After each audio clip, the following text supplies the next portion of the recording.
everyone. Just wanted to follow up with you on the HQ challenge number 7 that I posted yesterday, and it's dealing with blood gases. So which of the following represents an uncompensated metabolic acidosis? So I'm going to just expand this so you can see all of the numbers. So the first place I would start is I wouldn't look at each one of these and interpret. That's going to take quite a bit of time, and when you're taking a time test, you might not have that time. So what I'm going to do first is just come through and look for an acidosis. Now this is an uncompensated metabolic acidosis, which means I know I'm going to have a pH that is less than 7.35. So here's a pH less than 7.35 on A. B is less than 7.35. C, however, 7.59, that's greater than. So C is not an option here. All right, and then a pH of 7.23. So we've eliminated one option, okay, one choice. So we're down to 3. So we've got an acidosis. Now we want to look for a metabolic acidosis, which means the bicarb is causing the acidotic issue. So if that's the case, the bicarb is going to be lower than 22. So now I'm looking at the bicarb. All right, A's an option, but B is not. All right, and D, yeah, D is an option also.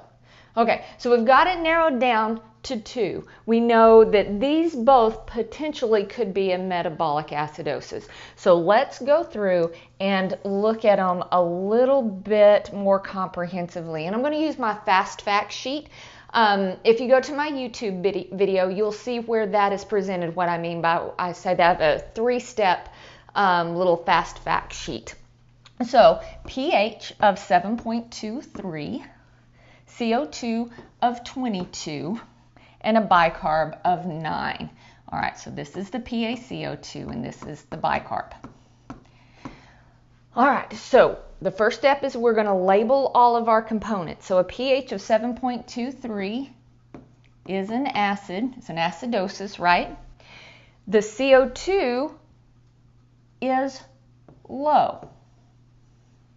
All right, so the CO2 is low. A low CO2 makes an alkalotic condition. All right, and then a bicarb of 9, this bicarb is low, and a low bicarb makes an acidotic condition. All right, so 7.23, 22, and 9, we've got all of our components labeled.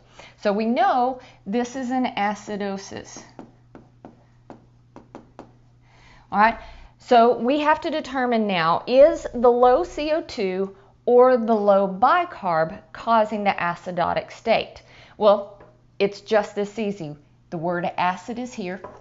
We look for the word acid. All right, so the bicarb is causing it. So this is a metabolic acidosis. All right, once we determine who is at fault for the situation, we look at the opposite system.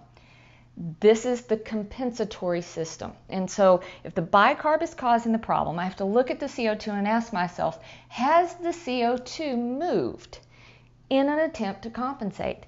And if these arrows are moving in the same direction, there is some degree of compensation. So yes, the CO2 has moved in an attempt to compensate, but when I look at the pH, it's still an acidic pH. So this is a partially compensated metabolic acidosis.